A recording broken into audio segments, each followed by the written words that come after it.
same thing, honestly, and steps in the right direction. And I wouldn't say anything new. It's just always one day at a time. So great to see that Dom and Hadi, they're just regular people like us. Makes me so confident that I can achieve this level too. Hey, what is going on, everybody? Welcome back to the new episode of the Next Gen Traders YouTube channel. We are recording this on December 18th. As you can see, it's just me and Alex today. We're going to be bringing you guys an episode from, honestly, a very weird week of the market.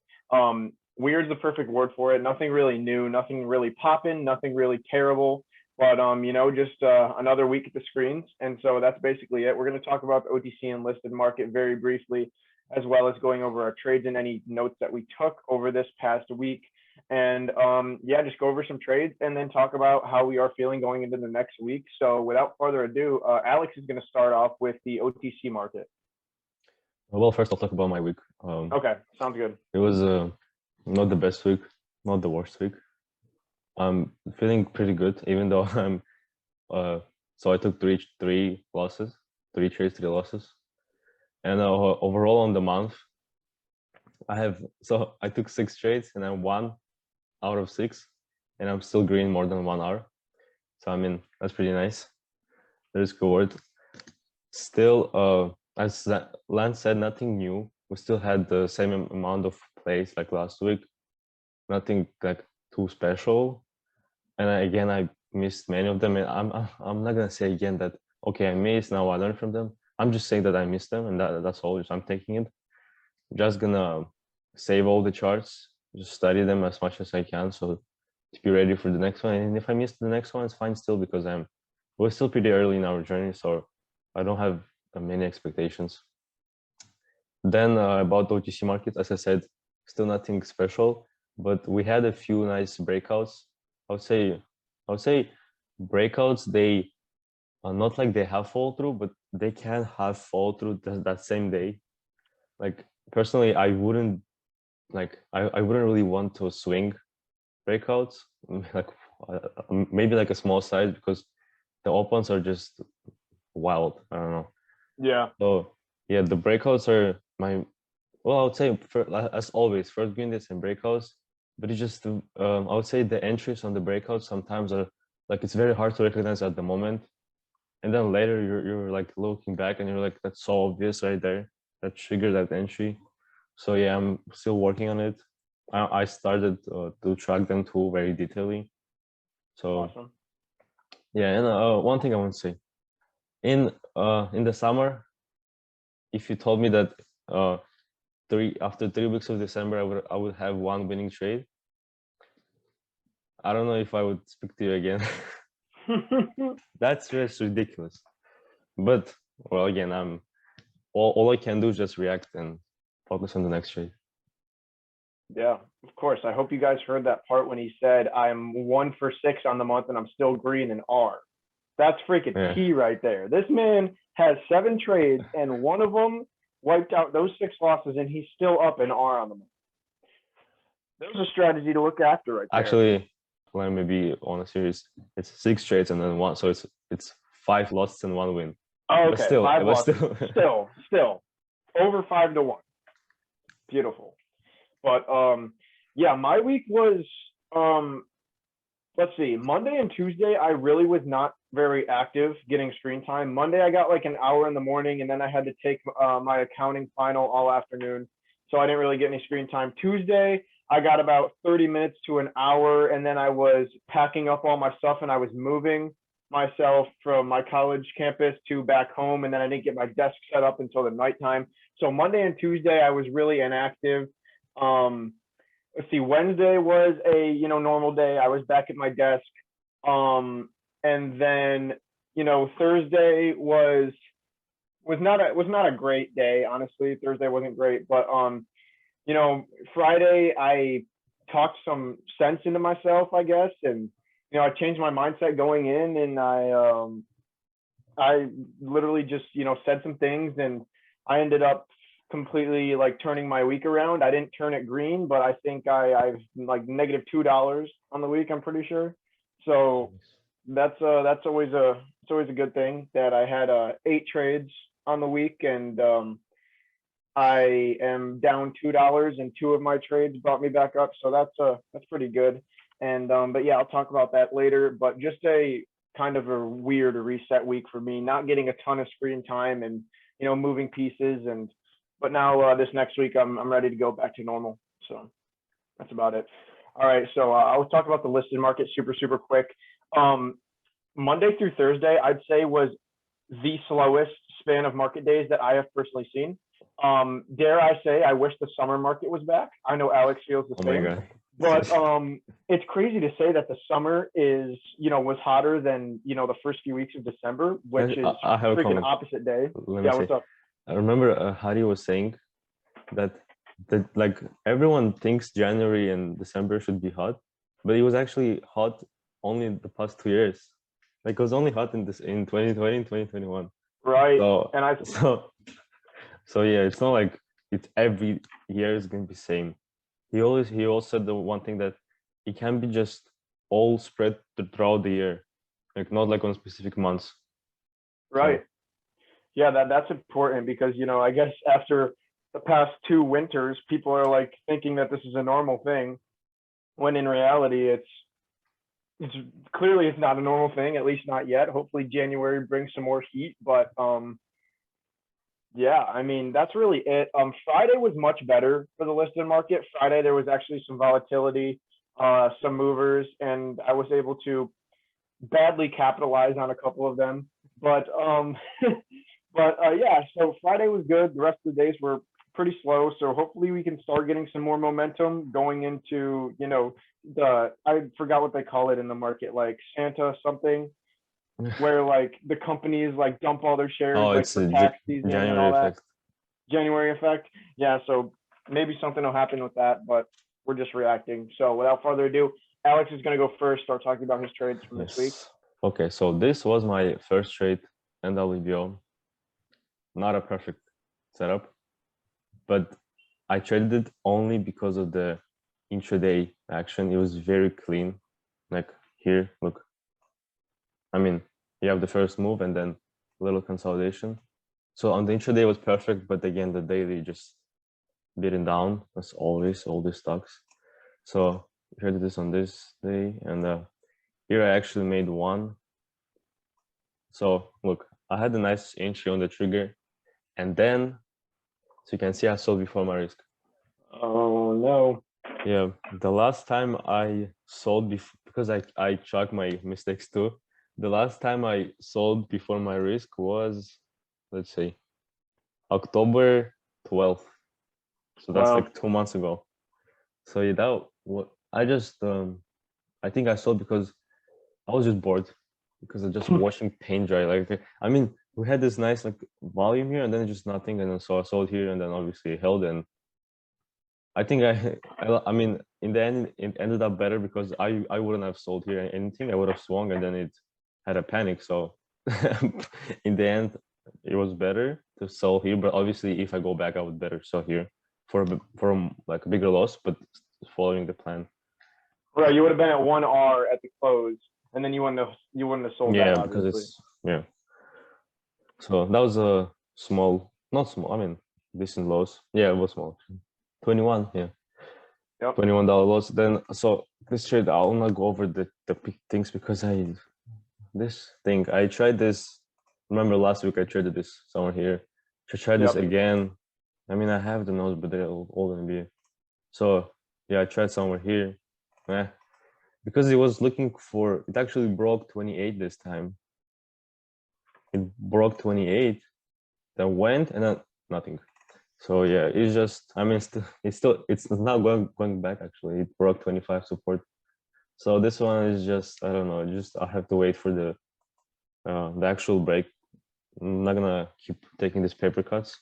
So I took $15 loss on this, and then on Friday was this actually a pretty decent looking trade. So I took it on this little breakout, and then my goal actually wasn't to really break this, because if it went to 22 resistance, it was already like 5R, my better entry.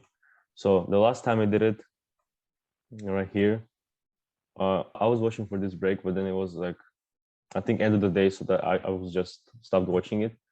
It went. This was like a nice 5-hour move, I think, if even more. So I was expecting probably basically the same thing here, because like we have same consolidation here, right here, and then it broke this level in the morning. So I mean, no way to get in. And then I traded this nice trigger end of the day. I had a very good entry on this, and so it's funny here. So I had a very nice entry. My entry was actually 0.0986 something, so it was a little below that. My risk was this 2%, and so right away it started to move. And you know, this is the best trades when you enter and it moves right away. And then I think right here I said, like, if this works, I swear I think I only need to trade it on Fridays. This was again Friday, so looking really good. But then at 0.0207, there was one seller. I mean, he was showing 10K, but obviously it wasn't 10K because the million slab didn't move him. So the guy had like a whale size. So it didn't break that, and then it just dropped it, but it still had this higher low. So, and the break level was 95 actually. If you look here, held nicely this 95. So, and I was like, okay, now we hold. So now, because we didn't really have a lot of time, like 40 minutes. So and then we had to push. There was like a mill bidder, but he still didn't push it. And then like a huge seller also came, and then a wall of this was like a huge sell off here. 95 was trying so hard to hold because it was also like soaking so much size.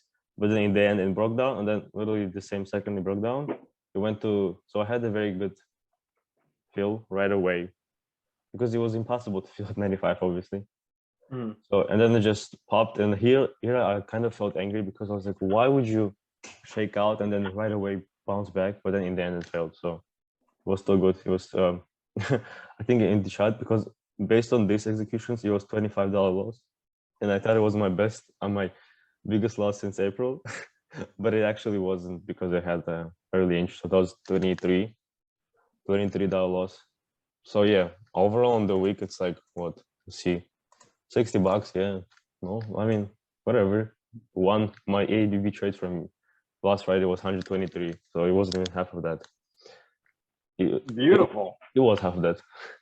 And now I want to talk about some of the ones that I missed, some of the breakouts that just didn't have clean entries. I don't know, not they did, but not as clean as I would like, you know.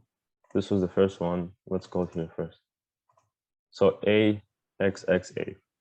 This trade I was talking about, I think in the last episode, I said how I missed this, or it was Monday, right? Okay, it was Monday. This was on Monday. So yeah, we had like usual first move, then this let's see. Oh yeah, I mean, this all looks green, but this was the consolidation. Yeah, that was the problem. We only had one day of consolidation, and it closed right at the trigger level, the 35. And then, so the way it broke out in the morning, I don't know, it's just not my style at all. Like I never bought the dip like this. Like look, so so the trigger was 35. It didn't break that at the open. It pulled back, and I thought like, and now I was thinking now it's gonna consolidate here and then break the green red trigger level. That would be perfect. But then it broke right here, like with very quickly went to 38. And then this dip, one of my friends, he entered here. I don't know. I don't know. That looks very scary to enter for me. But I guess we just have to wait until it starts to, like the bids come and then it starts to spike, and then he risked green red. I think it's the best risk, because risking the lower day, the risk reward just doesn't make sense. I mean, in the hindsight, it does make sense, but you're not expecting such a big move. So you went literally from 35 trigger to 87. So that's like more than 100%. So yeah, the second entry or ad was here at 30 at 5 too, but I don't know. This just looks too extended for me. I don't know. Yep. Let's see. Yeah. So I didn't enter there. The overall, if you bought it here, the risk reward is huge. But obviously, so what I would have done if I had an entry at 37, I would have sold here third probably, because the risk reward here was like 4 or 5. probably I would have sold actually everything here because you're not expecting this big of a move, and no way in the world I would have felt overnight, obviously. Agreed. So yeah, this was a very nice one. And then it tried the next day. So I had this 1 day of consolidation again, kind of consolidation, you know. And then it tried here. Maybe like this was a potential entry, but I just didn't like it because it was just rushing it. Like it was just too early. Like you need time. You're not gonna break out again. Like it's a huge move from 2 to 8, and then really the next 2 days is gonna go again. So yeah, I didn't do anything. And actually, yeah, it had this stupid gap. I was so mad because I didn't want any gap. But then yeah, this was good because it's just like reset the thing. Now I hope it's gonna take more time and then break out. This is one of my watches for the next week. Awesome. Next one is this one. This was a very nice one actually. Oh yeah. OWV. Again, the entries were just weird. I don't know. So the first entry was here. I talked about it. Yeah, this one I talked about in the last one. It was a perfect 16 entry. And then it had the next breakout. It took like 1, 2, 3, 4, 5 days consolidation. So this is nice. It's not like the next day. And the trade was it was on Friday. That was during an accelerator course I had with Dom and Hari, and so Dom he entered somewhere here, like a small, very small, 7,000 shares, and then he entered his full position here. I mean, this is just perfect trigger, and I don't know, I'm not gonna say I wasn't on my computer. I think I was at this time because I was watching the stream, so I was, yeah. But I don't know, so I mean, look here. I don't know. I just didn't really think this was like the right trigger. So yeah, after the first leg up, I was first thinking about 23 as a trigger, 23 risking 22. Like when you look from here, I mean, this is a little more cleaner. But then when it broke this, it was very weird on the level 2. Like the ask was at 33, right? 23 and 3, and then the bid was like 22 and 6. So it was very weird. But yeah, this was obviously the time to buy, risking 22, and then the risk was pretty good. It's not actually that huge as you expect because it's literally 10-cent move and it's only 5 hour, but that's because the risk was 8. So I mean 2. So you risk 10, you risk 2 to make 10. I think if I had this entry, I would have most likely sold all just to end my week good. And because breakouts, you don't expect them to run that big, you know. Because what else? Like it went from, so the breakout level. Since I'm tracking, it's gonna be a move from 26 to 34. It's like what, 20%? Let's see. I'm curious. Where's my? It's the top. Yeah, there we go. Okay, well, yeah, you can expect more, but just the market and all that, I don't know. I cannot say for sure in hindsight. And this was another entry at 28, risking 27. This risk reward also was good because the risk was smaller here. So yeah, I didn't take this one. So this is before I took GGI. So yeah, this was all. I think maybe there was some more, but this was the best ones, the best breakouts of the week, kind of, yeah. So stop share. So yeah, that's again, I missed this tool, but I'm setting the charts and tracking them because I want to have more. I want to really have a clear understanding of them and just know how much to expect in that run, because that's the thing. Is my entries, they're not at the breakout levels. They're most on the most cases I buy before the breakout. And since that's like a subjective thing, because you cannot track that because every trigger is different. Right. I mean, I will track, but I'm not gonna look at the numbers as like a solid statistic, you know, because that just, it depends on the person who wants to buy here or here or here. Because for example, on OWV, trigger was 24, but maybe for someone it wasn't. So that's gonna be my trigger. But my main thing about tracking will be, so the breakout was 26 or 27, and then I'll track how much it runs after the breakout. So for example, if I entered before the breakout, I can expect like this range, like for example from 24 to 27, and then how much more it can run, and then I'll just see and react. Or like, should I sell here, or it can still go more based on like other things, like on the volume, on the resistance, and all that. So yeah, that's my main focus actually for 2022, since we're coming to the end. That's freaking crazy. Wait, do So, we have a half day on Christmas Eve? huh? Do we have a half day on Christmas Eve, which is next Friday? 20. No, it's off full. Oh, it's off? Dang, so you can't have the Friday clutch moment when you have another Friday trade. Well, Gonna have to make it Thursday. Well, imagine if I mean, that's gonna be so legendary if I have like my best trade ever on 31st. Oh yeah. Okay, let me say, okay, like confession time. So my best trade at the moment, not best, my best in the P&L terms is a stupid first green day that I bought little at the top and then a gap the next day. That was in February. So that was $165. And like ever since I think like October, I'm just saying like my main goal is to make another trade that's bigger than that, just because. So at the end, when I recap my whole week, I don't want to include that as my biggest trade. But I guess it's happening because we have like 2 weeks, and I'm not gonna like push size to make that trade. And I don't know.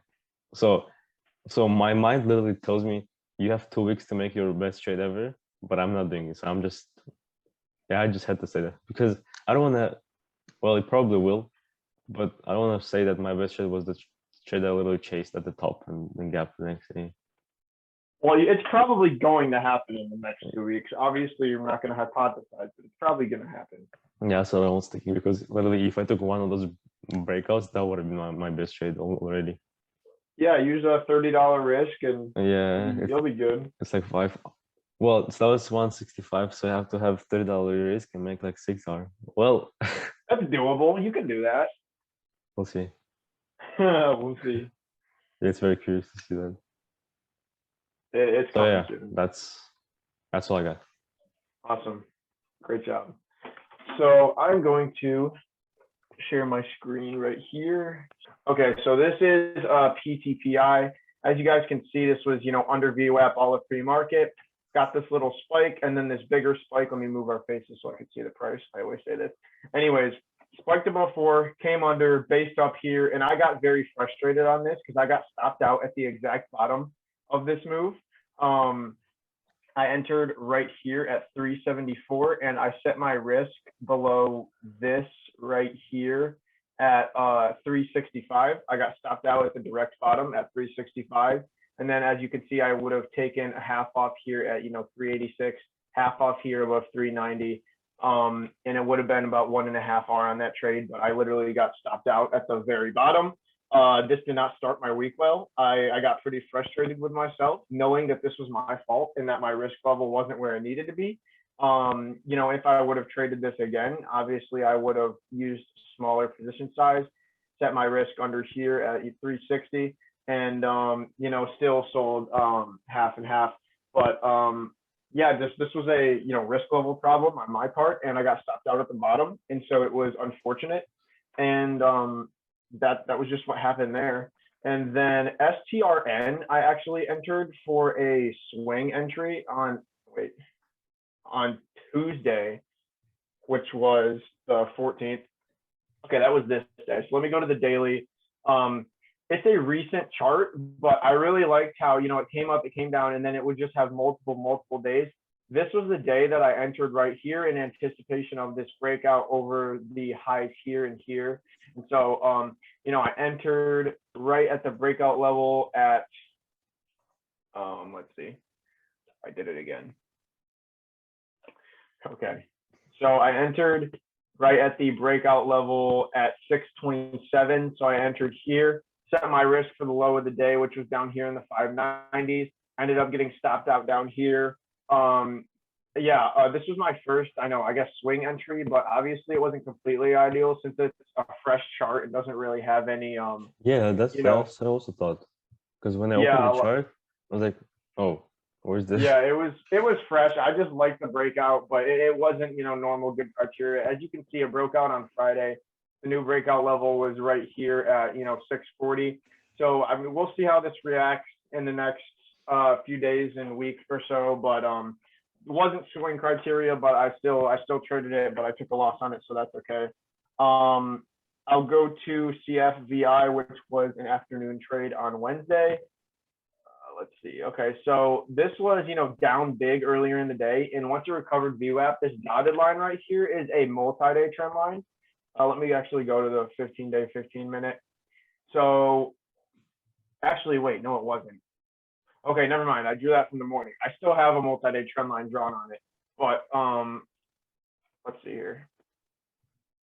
So as you can see, it started consolidating in this channel at VWAP right here. So I waited for it to top out, waited for it to base off, and I entered right here at 12.24. I was risking under this level at 12.17, so the risk was really, really small. Took a third of my position off right here in the 12.30s, had an impulsive sell right here at 12.30, and then I took the rest off here. If I would have traded this perfectly, I would have taken a third off of this push, third off in this push, and a third off in this push. Would have been a small gain, but my exits definitely need work. After a rough few weeks, I'm, finally starting to get back into the swing of things, and I can't have good exits without precise entries first. So precise entries and patient exits are, is like my main little focus punchline right now. So that was this one wasn't even 1R, but it decreased my loss on Wednesday. CALT was just not CALT was not a good trade. This was on Thursday. I don't even have arrows on this, but this, obviously you can see it ran massively the day before, spiked up to the 3450s, came down and consolidated. I entered up here in the chop at 2550s up here. I set my stop loss on the low of the day, ended up getting stopped out at my exact price on this candle right here. Definitely not a good trade at all. I just think I was trying to do too much on this, and since it was high volatility, high range, I kind of tried to pick something out of nothing. So this was one of my disciplinary mistake trades that I am exactly trying to eliminate over the last couple of weeks. So that was what happened there. I'll go to PTPI. I've got a couple more. I'll go to PTPI. This was also on Thursday. This was after CALT. So I waited for this to, spike, chop around, a lot of doji candles, super choppy. I entered right here on my trend break at 325, risking underneath here at 319, 318. So I took a third off right here at 330, waited through this chop, took another third off right here at 330 again. And then I ended up, emotionally selling right here at 325 at break even, ended up getting sold at the exact bottom again. And this was the same ticker as on Monday when I got stopped out at the exact bottom. So I don't know. It's just I needed to leave this at my original risk and sell it up here. But obviously this is never best case scenario. The stock was very, very choppy. And but again, it was all that was moving because the market was very, very slow. And then Friday came along and I had two trades where my entries were fantastic, but my exits were terrible on both of them. This was GNFT. This was a first screen day play. As you can see, it's, it gapped up huge, consolidated, under VWAP, got this huge spike, came under, got that basing that I looked for. I drew my trend line, entered right here on the break of my trend line at 455. I was risking under here at 444 was my risk. So under these two support levels, took a third off right here at 468. Took a third off right here at 473, and then I ended up taking the third, my last third off right here at 484. Like I said before, the exits were just not anywhere where they needed to be. They were not according to plan. But after a reset weekend, last week wasn't great either. I really don't have any excuse of why I didn't follow my plan on my exits. But ideal scenario, I would have taken a third off into this push, set original risk. Third off into this push, set original risk, and then the third off up here. Or if not, I would have taken my last third off over here. So emotional exits all around. This still was a 2R trade, so not bad.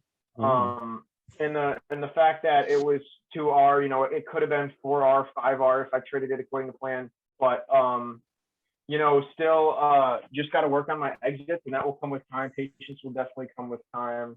And yeah, all I can do is take it one day at a time. And then BFR, I was also on Friday. I piked the crap out of this stock.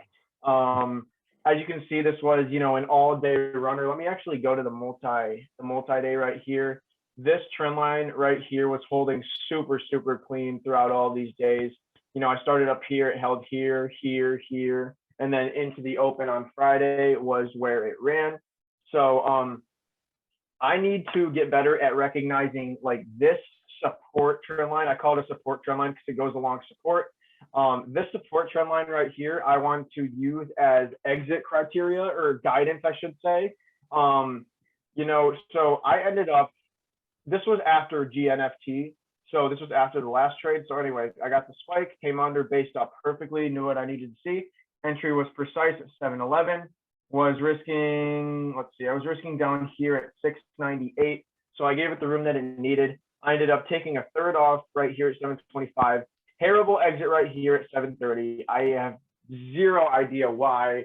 And, honestly, sometimes you question your brain and some of the decisions that you make. And, this was one of them. And as you can see, I waited for this one to, bottom out right here near my risk. And then I sold the rest up at 737. So all in all, I definitely need to keep working on my exits. But like I said, the past few weeks and like last month, I was always, struggling to get disciplined entries. So that's always got to come first. Exit criteria doesn't matter, and patience in exits doesn't matter until those precise entries are made. So, it's got to be, one step at a time. Can't walk before you can run. But this week it was kind of like a reset week. Last week and this week, I'm really like in the turning point, really starting to get in the right direction and flip around a lot of bad habits I was making in the past. And last week I had 2 avoidable disciplinary trades. This week I also had 2. So next week the goal is for that to be 0 and completely process oriented. And to just go from there. And so as you can see, this held this support trend line perfectly here, here, here, here, and here. Obviously, I wouldn't have held this until 8:10, until the break of the trend line. My goal would just be sell a piece into every major push. So my goal would have been, I honestly would have sold a third right here up above 730, would have sold a third up here up above 760, and ideally sold a third up here above 780. But I can say that's what I would have done. That's what my plan calls for. I just got to follow it and have that patience to just set my stop loss and let it go, let it ride, let it hold this trend line, and go from there. So Alex, I think you wanted to say something, no? I said how it's similar to Kulimagi style when he says like the SMA, the 10-day SMA. Yeah. Like some stocks that just like go like on a huge run and they're still above it. And he says like you will still be in. So the same thing here. Yeah. I mean, obviously I wouldn't have held through all of this. I'm just saying that like if a robot was trading and you set him to follow the trend line, right, you have only sold here at like 2 p.m. after 2 p.m. Right. But I'm just saying, Yeah, definitely. It definitely does not always work like this. Yeah. Usually the moves are much quicker and definitely not as extended as this. So the times that it holds like this is, maybe 1 out of 10.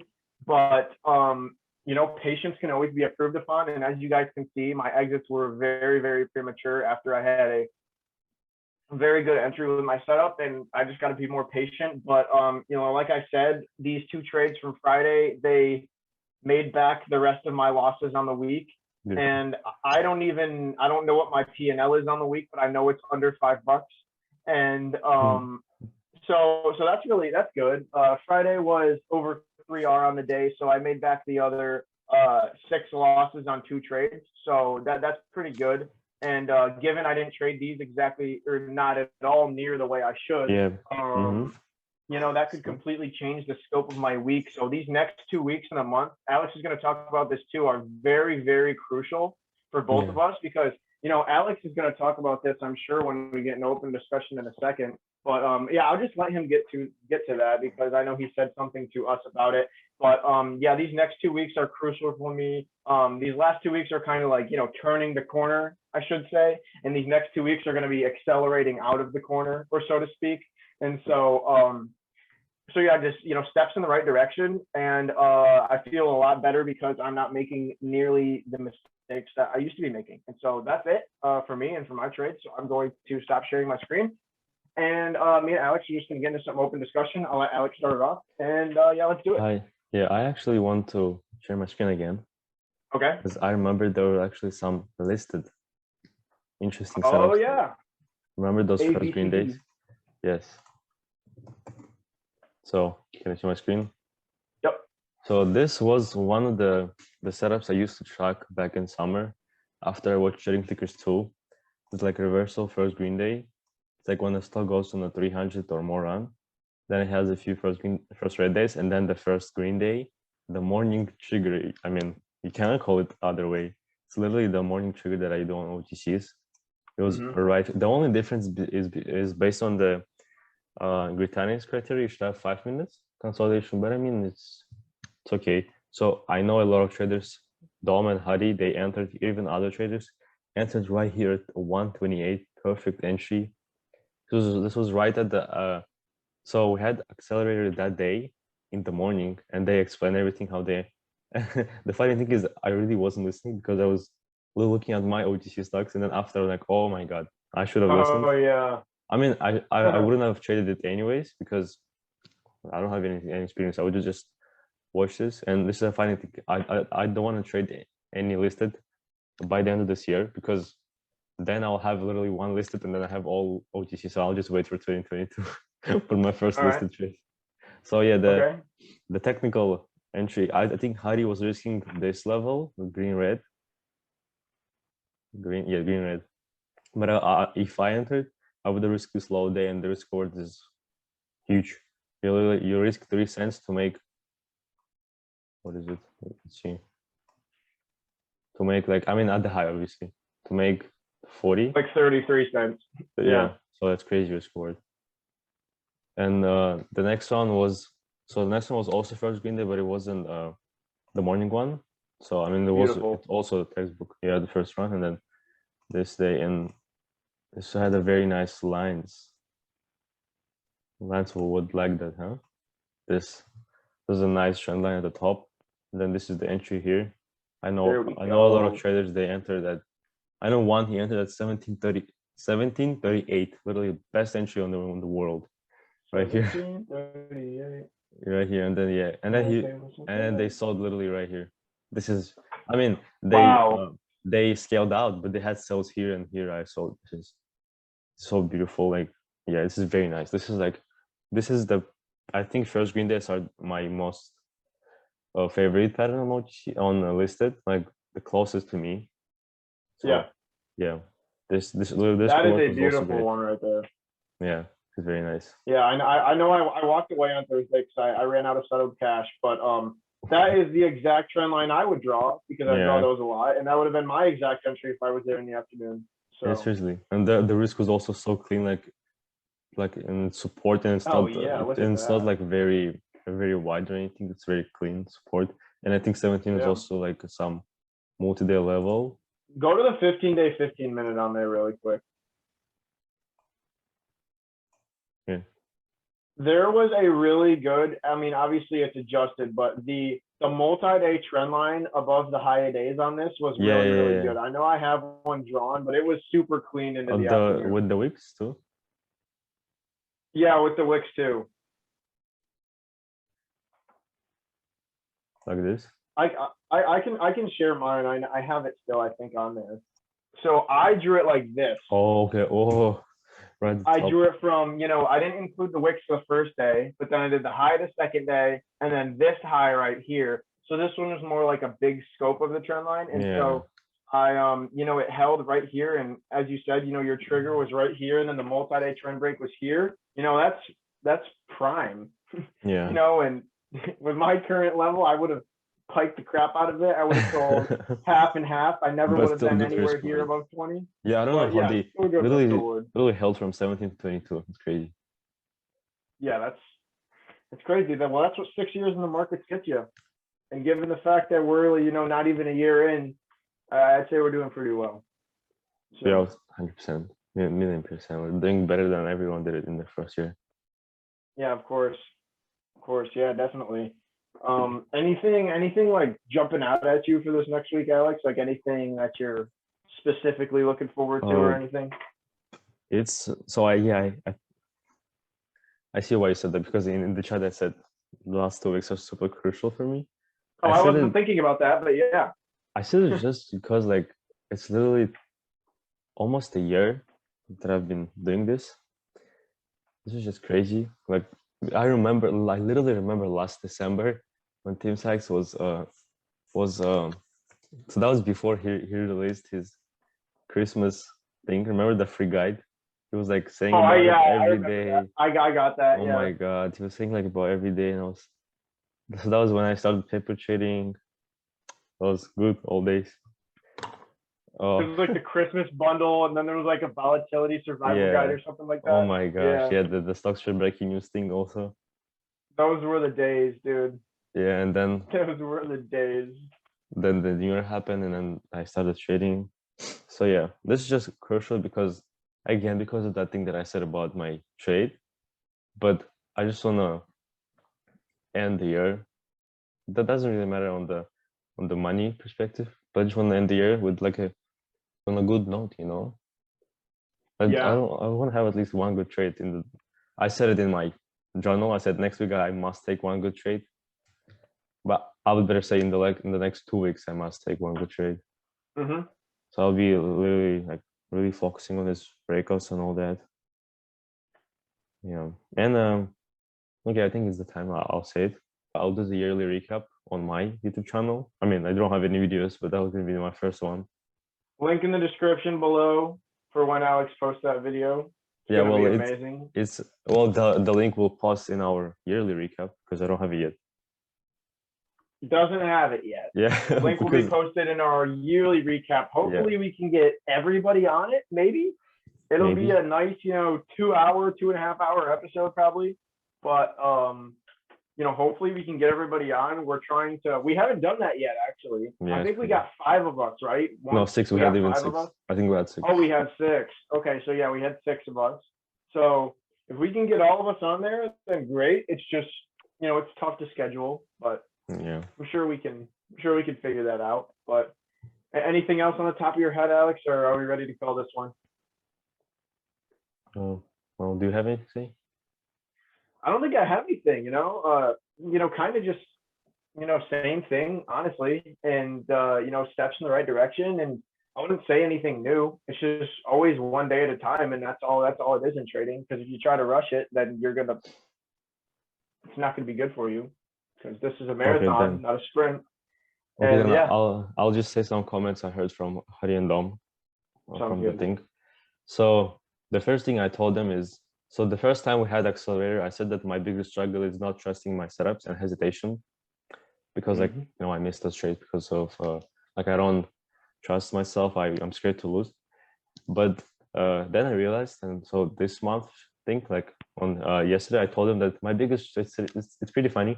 I said that my biggest struggle right now is being too disciplined, and I'm just too focused on getting I wouldn't say the best entry, I would say the best trade. Because every time, for example, there was one stock I missed. The trigger was 0.007877, and then it went to 78, and I didn't enter because I didn't feel at 77. So I didn't want to chase, even though it's not really chase. And then in the end, when these trades work, I'm like did this really little difference really matter? But I just think that every even a small difference in entry can change the risk reward hugely, in the end. So when Hadi read it, he's like, it was very funny. He's reading it, and then he's like, that's a good thing. And then I'm saying, and it, being too disciplined causes me to miss a lot of plays. And then he's like, that's a good thing too. Then I'm saying, I don't allow for myself to chase. He's like, that's fantastic.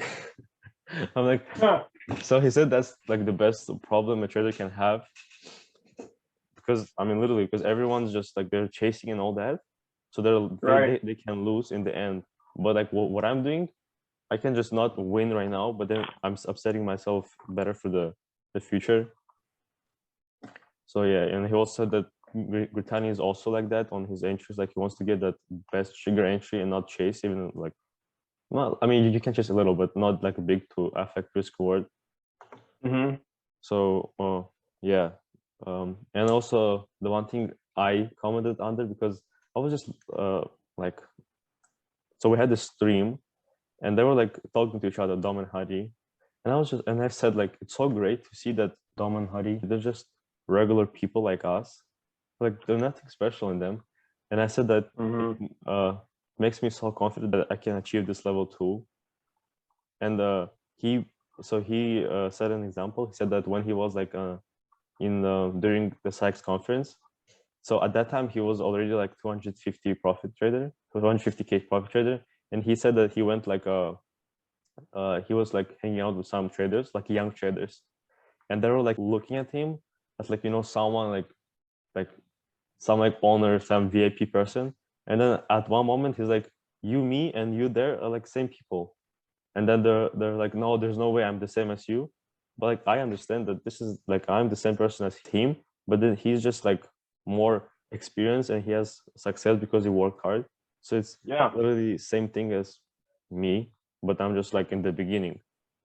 Yeah. So That's an awesome aspect about trading. It's like if you're willing to put in the work and your determination, there's like you said, there's no difference between us and the top traders that we follow. You yeah, don't have to literally. be born into a rich family. You don't have to like be royalty or some shit. You don't have to be Yeah, same like thing. have a huge inheritance or something.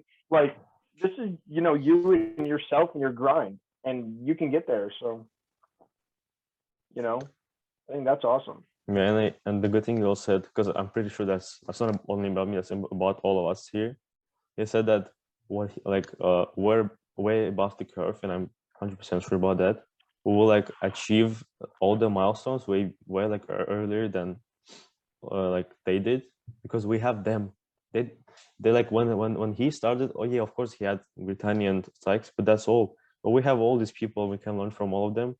So we have what they didn't have. So that's a, and we're using it too. So that's very.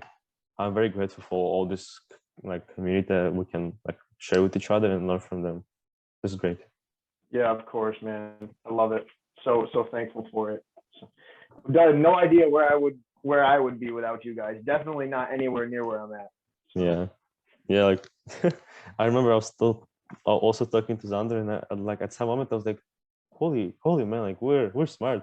I remember Yeah, that, it's right? like you look at a message and you're like, Yeah, damn, did that just come out of? Did I just type yeah. that out? Seriously, I was like, whoa, man, that's like a smart, like wise man's comments right there. Like we're like talking about shocking or something. And I'm like, oh man, like is there any other 18 years old, 18 or 19, 20 years old who actually do that? Like, I mean, yeah, Yeah. there are, but very few. Yeah, well, like if you look back a year ago, it's like Yeah. what's slippage, what's R, what's Oh my token god. size, what like Like a new now, language. yeah, literally like learning a new language, and you know that learning curve can be different for some people, and it's all about what you put in, and what you get out. So, anything else, Yeah. Alex? I think we wrapped this one Yeah. up really well. I Yeah. think we touched on a lot of different good topics in this episode. You got anything else before I do the outro? No, not really. Not really. All right, man. Sounds good. I'll do the outro really quick. So thank you guys for watching this episode. If you enjoyed it, go ahead and like and subscribe. If you can hit the notification bell if you like what we're doing here. If you want to see the next episode, be looking for our yearly recap in the next couple of weeks when we can get more people on it. Have a happy holidays, Merry Christmas, Happy New Year. We'll see you before the New Year's, obviously. But stay safe out there, trade safe, and And end the yeah, year we'll strong. just end the year strong, one day at a time, and stay swole, everybody. So, yeah, we'll talk to you later. And yeah, have a good week, everyone. Trade safe. Peace out. Cheers. Bye.